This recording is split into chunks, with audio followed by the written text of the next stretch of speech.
Hey, everybody. This is Danny McKeever, Director of Business Development at Apis Productions. I am joined today with our Creative Director, Jason, and we want to talk to you and to each other about paid digital advertising because this is a topic that, well, number one, it's a service we provide to a number of our clients, and it's also something that's been coming up a lot. We've been getting a lot more requests lately. And we want to sort of set the tone and the expectation of what it means to advertise on LinkedIn, whether you're trying to recruit agents as a BGA or whether you are an agent advertising on Facebook to recruit leads. So, Jason, welcome to What's the Buzz? Yeah, let's get cracking. Why don't you kind of give me and the audience sort of an overview, like, what is, I mean, this is so basic, but what is paid advertising in the digital space? Yeah, honestly, it's this is an exciting topic for me. I've been involved in paid media and advertising in a lot of ways for a long time. And it's, believe it or not, a question that needs to be asked because not everybody thinks of it the same way. Right, In the insurance space, paid media and paid advertising is used in pretty specific ways, usually, right? Unless you're an insurance carrier and you're making TV commercials, we're not talking about the kind of traditional advertising that most people think of. What we're really talking about is in marketing funnels, building places where, hey, I can run a paid ad to get a person to do a thing, to give me their contact information, to generate leads that can then turn into a sale or turn into a new recruit. So right, really what we're talking about when we talk about paid media isn't just the ad. It's not just the, hey, I saw the Doritos commercial on the Super Bowl. It's all of the mechanics of what goes on behind the ad to help that whatever the objective of that advertisement is become a sale or achieve whatever objective your organization wants. So just to frame the conversation when we're thinking about it, really don't just think about like, hey, it looks cool and it makes me look cool. But also the mechanics that make that work. We'll dive, I think, a little bit deeper into that yeah, as we get on. yeah. Well, and kind of what you're talking about there is like the difference between a brand exercise and a recruitment funnel or a Yep. lead generation funnel.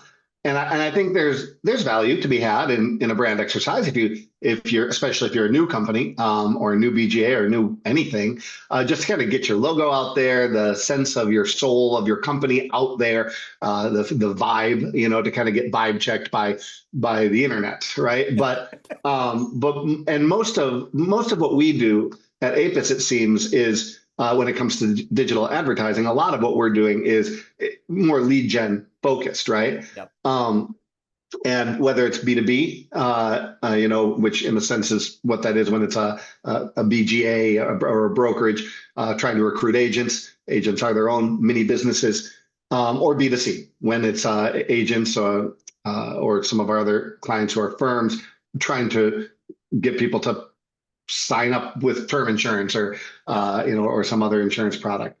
Uh, I want to ask what mediums have you found to be the best? There's a lot out there. There's TikTok, right? There's Twitter or X. There's Facebook. There's LinkedIn.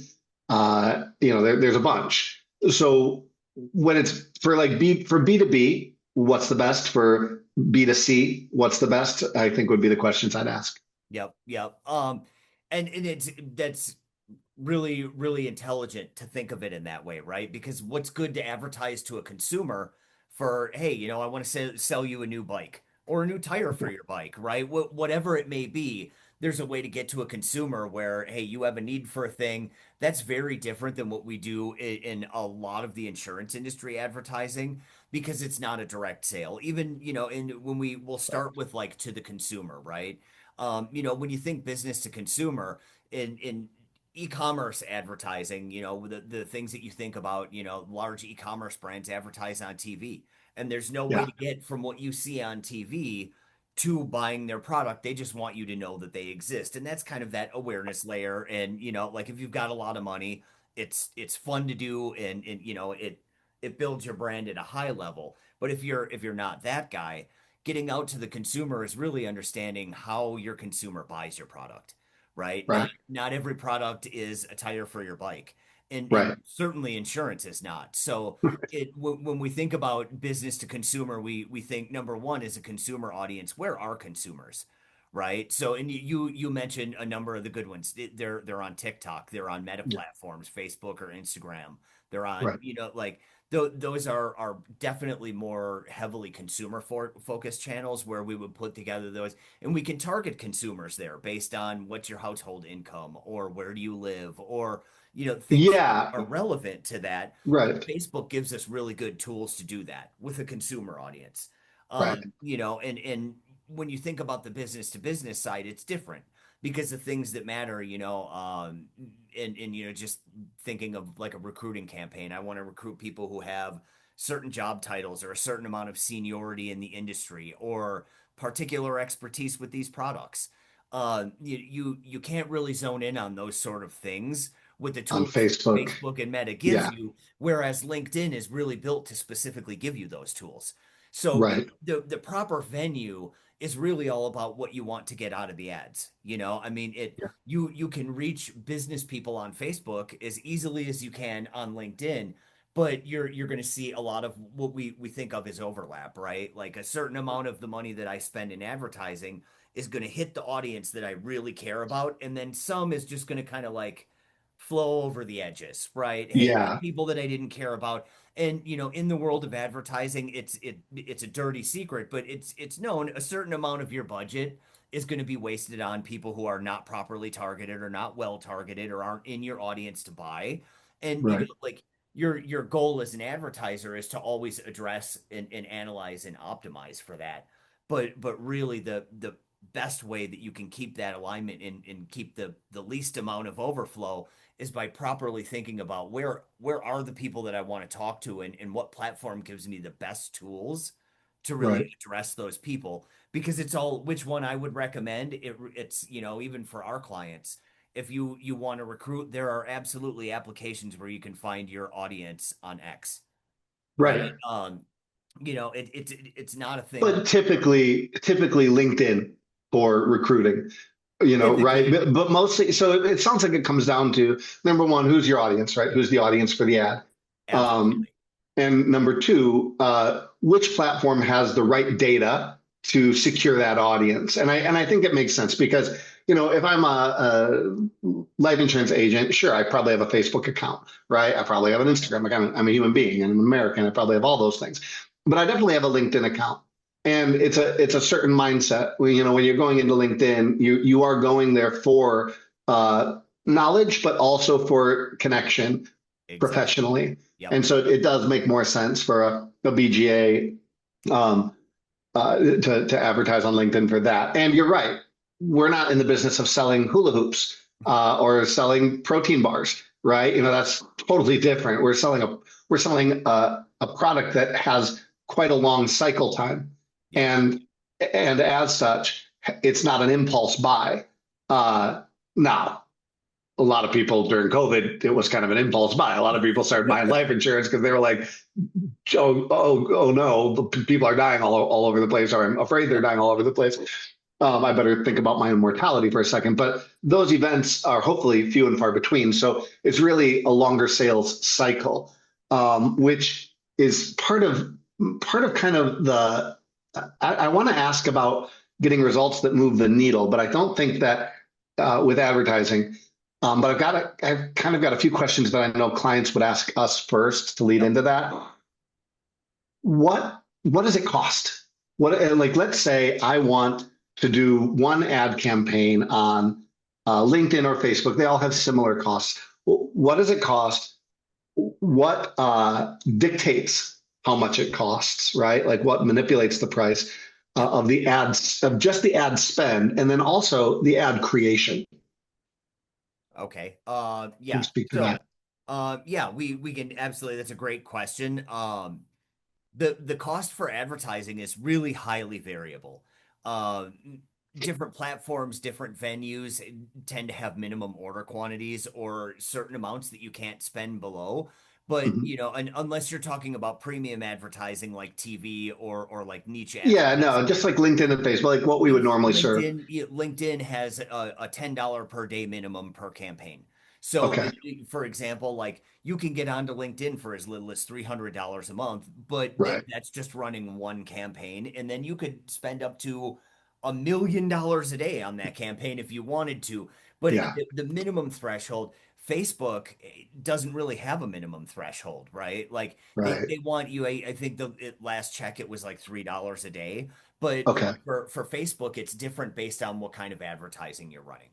So, Okay. like it when you're setting up a Facebook ad, and a lot of this just really gets into the complexities of ads, but it has to do with how big the audience that you're advertising to is, Of right? So course. if Facebook says, hey, you've got 1 million people in your audience, we need you to spend at least $3 a day, otherwise it's pointless for you to advertise. They'll set Right. a low bar, but in any given case, you can get into advertising on most platforms for $100, $200 a month, and Okay. it can give you exposure. And the best Yeah. practice there is if you're spending a lower budget, you want a smaller audience, right? Whether that's deciding I only want to advertise in the city that I work in, or Right. I Like only, like geo fencing your yeah, and audience. the fancy word for that is geofencing, but it's saying, hey, I'm going to define a specific area and I only want ads to go to people in this area. And as a result of that, you're only going to show ads to 5,000 people, right? Right. And in advertising, so the complex way of explaining it is they bill you on a metric called CPM. No matter where you buy advertising, the platform is going to charge you for CPMs. And it's based off of the cost per 1,000 people to see your particular advertisement. TV may a little bit different, but it's Sure. it's all really based on exposure, right? Like we know that we have a very big audience that we can give you access to. And with a lot of the social platforms, they even if the audience is huge, they only show you to small parts of the audience so you can keep your Right. budgets low. Where with TV, you have to pay for the whole audience up front, Right. right? Right. Like so in terms of cost, it's always about how large is the audience that you're advertising to, but it can be done very, very affordably in terms of the actual placement of the advertising. In Yeah, terms, and also with the kind of geolocating, like where it's going to show, Atlanta and its surrounding suburbs or yep, whatever. yep, It can be areas that are a big audience. It's all there's also advantages we've seen to that. Because if you're a local, like if you're an agent, let's say, and you are in Florida, yep, Floridians really like other Floridians. They trust other Floridians more so than maybe a Californian. Like, a Florida person might be more comfortable going to an agent in Florida. So there can be a lot of power in limiting the geographic location of your audience, because you can speak to those local concerns. So I always think that's pretty interesting, and not enough of our clients really take advantage of that yep. when we suggest it. But I would like them to, because I think it can lower their ad spend. How much to create an ad? Like when you say an ad campaign, I think a lot of people kind of in a misnomered way think it's like one It's ad, one but thing. it No, really isn't. absolutely. No, it isn't. And really quickly, I wanted to go back to it because you touched on something really important. And in advertising and marketing in general, we call it alignment. And all that means is if you are a life insurance agent in Florida, your audience is people who live in Florida. So when we create an ad for you, we talk about like I am your local life insurance agent. Here's where I'm located. We use imagery Yeah, that shows them that I understand the local landscape. And I do that, and it's a part of your unique selling proposition that like maybe a guy in Maryland could be advertising to you, but the consumer is going to be more likely to choose the guy who's close, right? And absolutely. aligning that audience with the creative and the intent. We can do the same thing saying aerospace engineers. I want to sell life insurance to aerospace engineers. And it like if we can then create an ad that in a very compelling way speaks very directly to them, is a specific audience because they have things they care about that other people don't.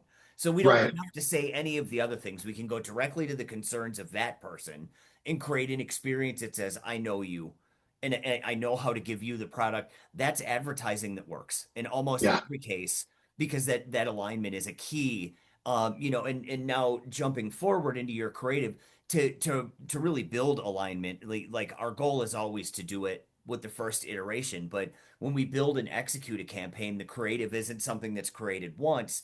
Right. We continue to build and optimize for that kind of alignment over time. Yes. Reading the performance of ads and saying, okay, did people react and respond to what we did?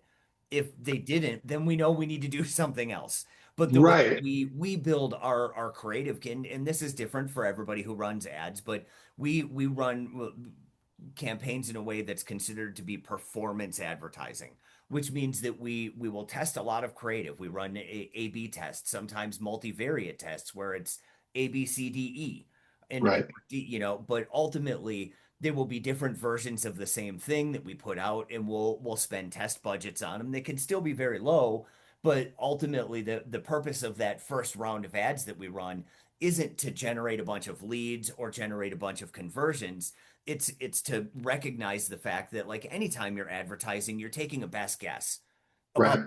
what the consumer is going to want to see or hear. No, nobody is perfect at it. Some to, like practice makes perfect. We've done a lot of it and we're pretty good Yeah. at it. But there's always optimization. There are always performance improvements in saying Yeah. our landing page should have this kind of image instead of that kind of image, or our ad should have this color in the background instead of that color in the background. And we test these things through advertising so that like the cost to create the creative campaign, it's upfront one cost, but then we're continuing to develop and we're continuing. So there is, in general, on a per campaign basis, we like to work with 2 to 3 creatives per campaign, Right. right? And then we'll replace 2 to 3 campaign creatives per campaign on a weekly basis. So, Right. you're looking at it an hour or two, if you're a competent design team, you're looking at an hour or two, maybe up to like 10 hours a week in reading the results of the ads, refactoring the designs based on what you've learned from your analytics, and then setting up new tests, right? Right. It's a process that really is like a helix, it's in continual motion. Yeah. Nice. Yeah. And I think that's a hard thing for people to understand. I think a lot of people will think, well, because you can do this, you could yourself, if you're an agent or if you're a CEO of a BGA, you could go onto LinkedIn or go onto Facebook. You could create a Meta ad account or a LinkedIn ad account. You could create an ad or have AI help you create an ad, I guess. And you could post it and spend $300 a month and see how it does, right? And see if you get see if the phone rings, right? See if you get your email inbox full. The truth is, if you do, you're very lucky because it's not actually how it works. Each of these platforms have algorithms that are constantly changing. They're evolving every like 6 months, it seems, and and over time, even an ad that works might stop working very well. And unless you have somebody who is dedicated to every day opening up that account and seeing what's performing well, unless you have somebody who's willing to swap out, make new creatives, and pick winners and losers, which is not always an easy thing to pick. Sometimes No. an ad will do really well one day and then not so well the other day. You really need to aggregate it and average it out over at least 7 days to get an understanding, and ideally more time, because sometimes it just takes a while for the algorithm to give a hoot about that particular creative.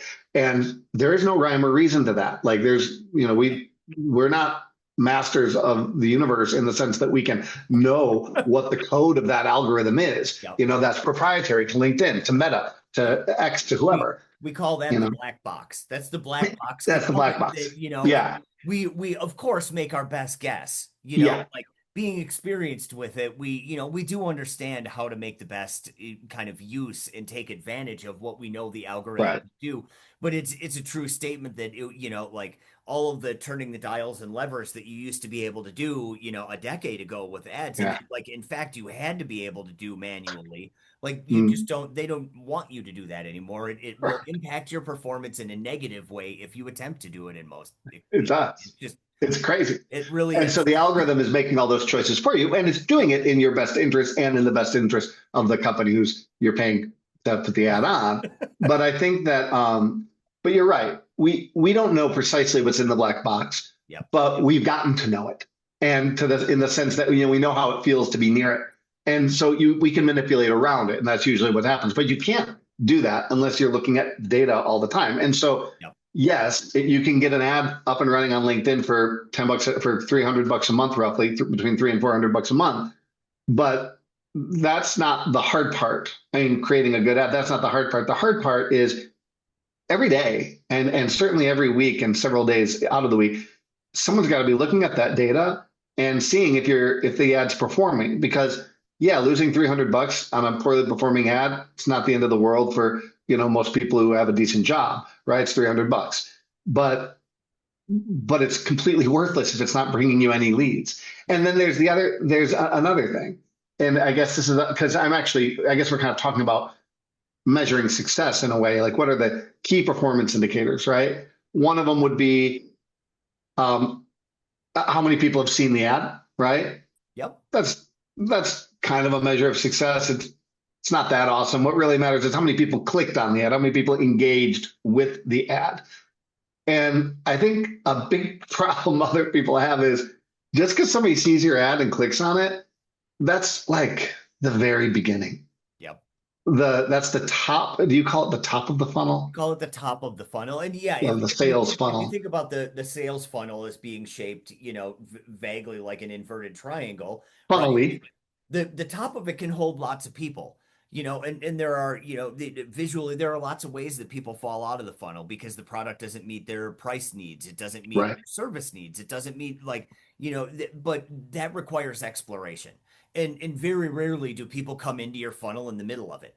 The nature of a right. funnel is that things get poured in the top and then they work their way down. And, Yeah, and so, a lot of times when you're building the funnel, that funnel is all about converting those people into customers. Your advertising is going to dump them in somewhere near the top, yeah, but ultimately the funnel is a part of how you get them from being, and in insurance, we have a very, very long, narrow funnel because it yeah. takes a lot of research and a lot of education. I mean, we've all heard the kind of the statement that like insurance is sold, not bought. Like nobody comes into this going, "Hey, I'm ready for my life insurance policy. I'm going to go, like, hey, honey, I need Nobody. to go out and go buy a life insurance policy."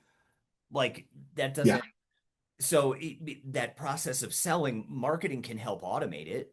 It can help move people through the funnel for you, but yeah. ultimately there still has to be selling going on, whether that selling is automated or whether that selling is we're going to connect you directly to an agent who can now continue the conversation that was started by the interest that you showed in the ad.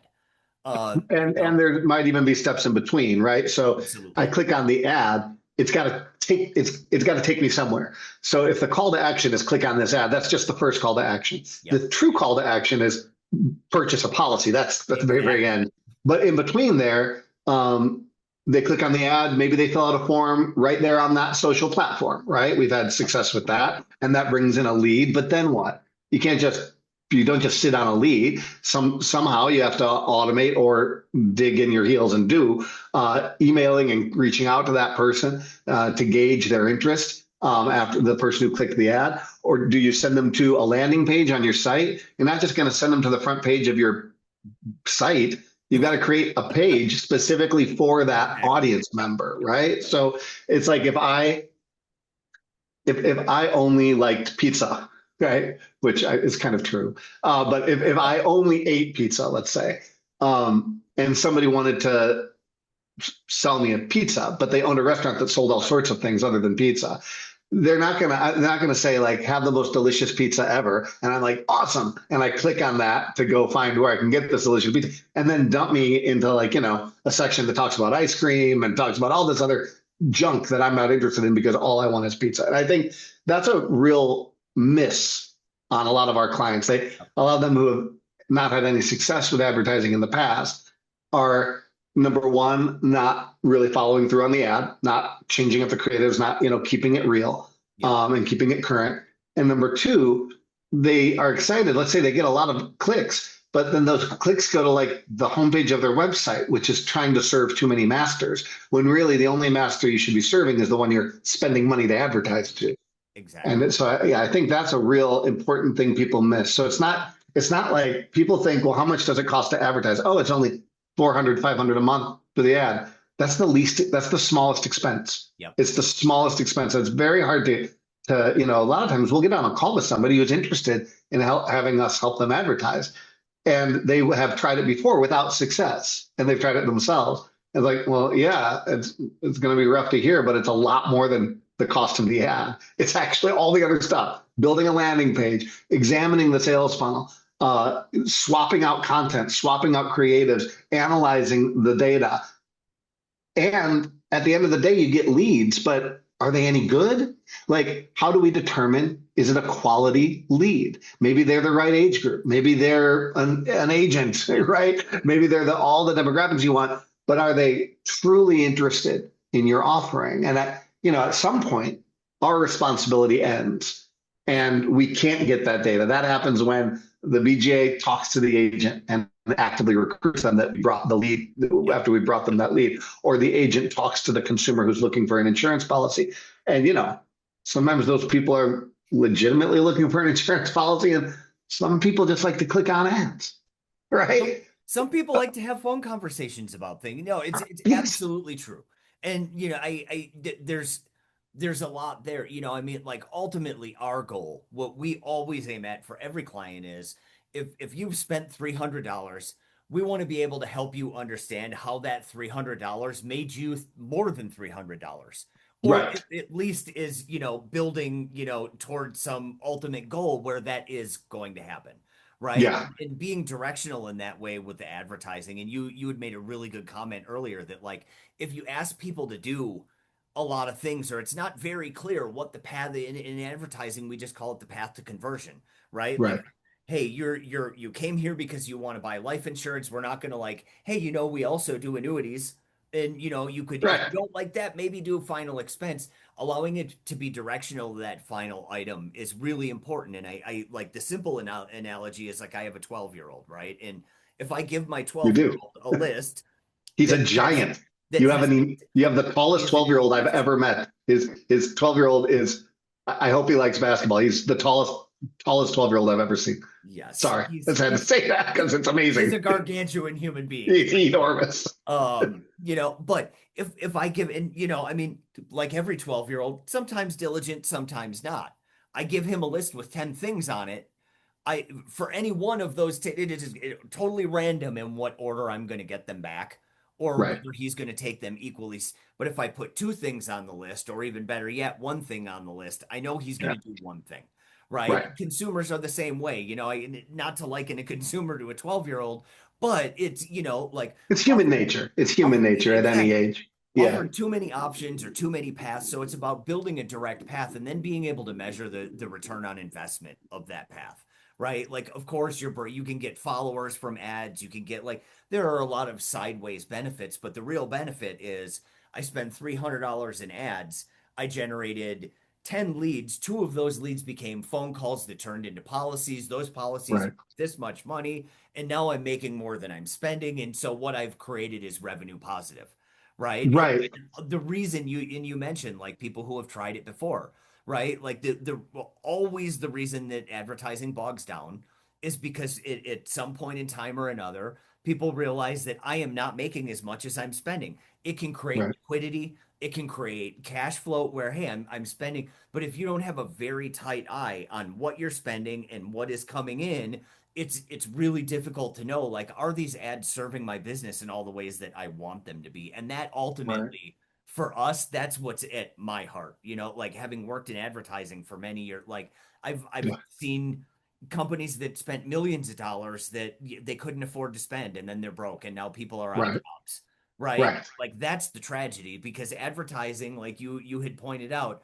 if you want to do this it's not as simple as hey, I could just spend $3 on LinkedIn. You really have to kind of change the way that you think about and operate your business to be able to take those leads through and to turn them into sales because it's Yeah. not the traditional insurance relationship. It just isn't.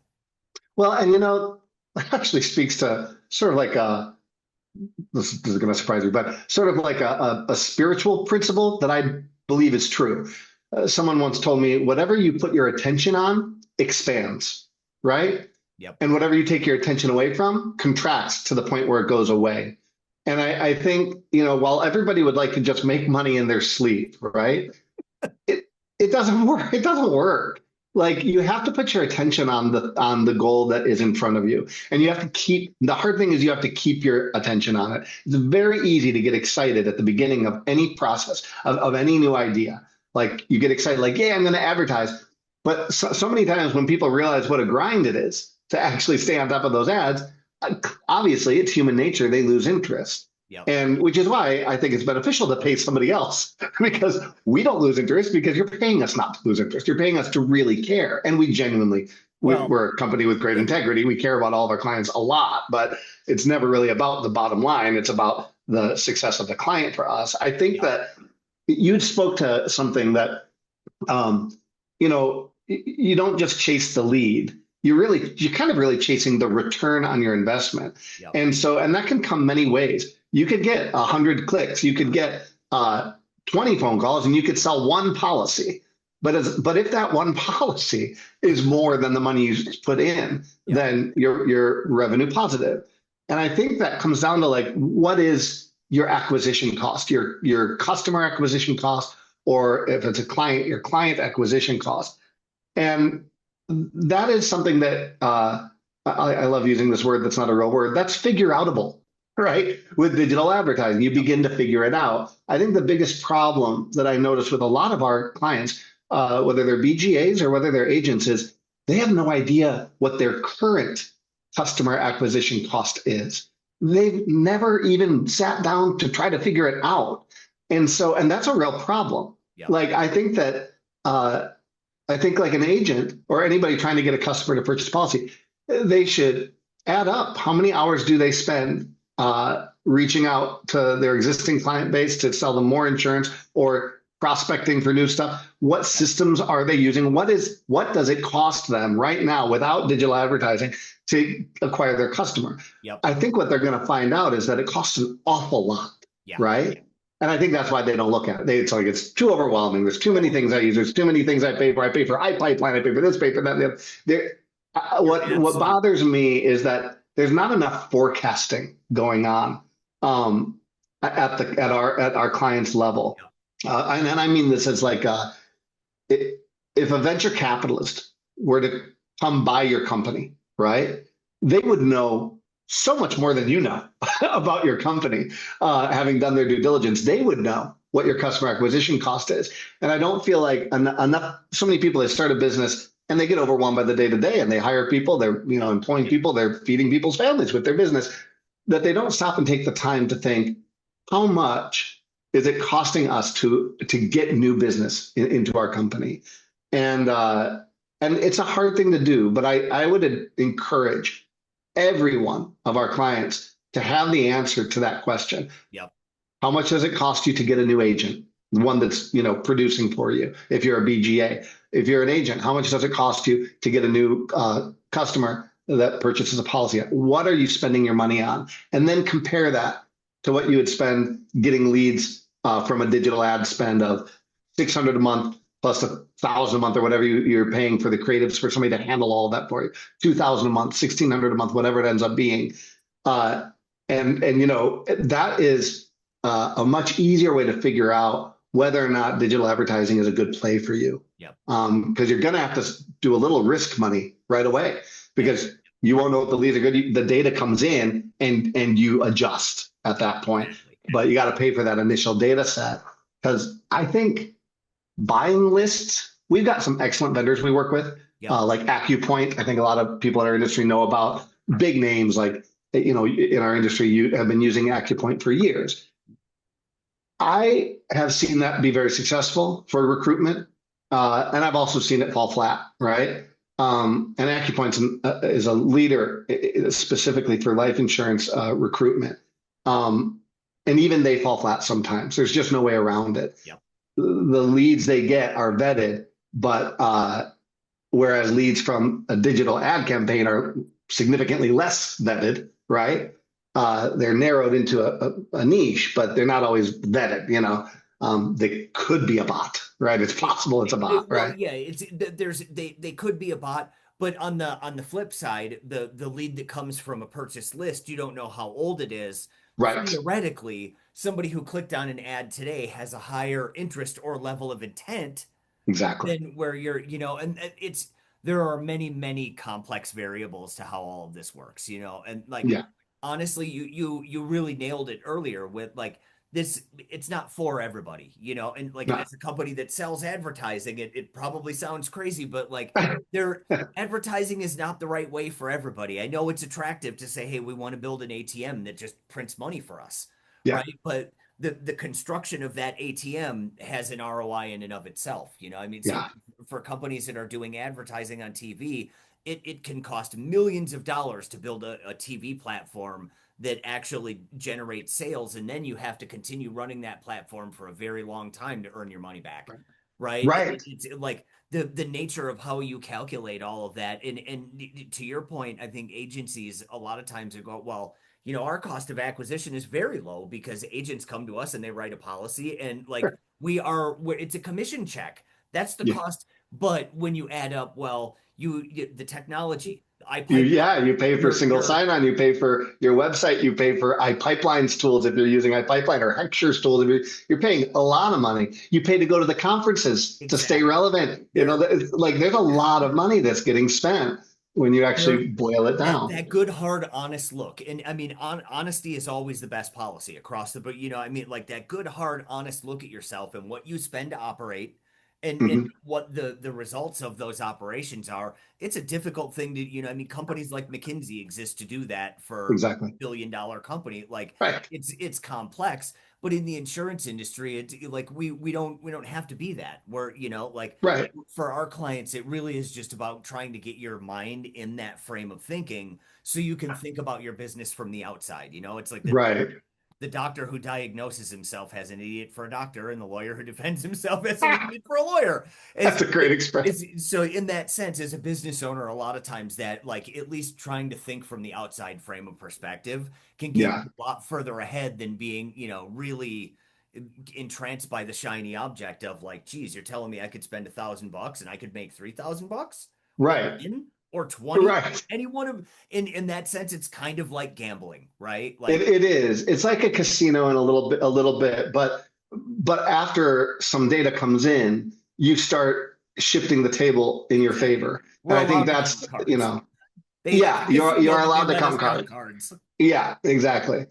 So yeah, well, I think this is going to have been very useful for our clients I hope so. and the millions around the world who tune into this very important podcast. I know. Um, but yeah, I think it's just important for people to start kind of looking at it in a more holistic way. You're Yep. not just paying for ads; you're paying for ads and people to care about those ads like it's their children every week, so that they can continue to optimize until you're getting the result you want, which is print money by spend money, get money, Yep. right? Get more money than you spend, and yeah, and really kind of understanding what your customer acquisition cost is for any business is really super important. Yep. Um, and B2B, LinkedIn, B2C, Meta. anything else, everything Any else. anything else but Yeah, meta. We Facebook didn't is we really didn't solid. touch Yeah, on search, but the honest truth is search is a whole other animal. And yeah. quite frankly, I don't think that it's hugely impactful in the insurance space. The carriers I do a don't fair think amount so. of The search. carriers need it. Yeah, yeah. Um, The carriers need it. but in that sense, it's, I mean, you have to really hit that on the head requires a whole other layer of thinking and application. And it's just in such flux with AI search and all. Like Google has real competition now, and they're kind of their own competition with their own AI. So yeah, so we'll see where the future of that goes. But well, I would like to thank you very, very much for having this enlightening conversation here on Likewise. What's the Buzz, and it was great to see you, Jason. Great to see you. And everybody out there, feel free to email us with questions, leave comments, and all that good jazz. I'm Danny McKeever. Thanks for listening. Thanks for listening.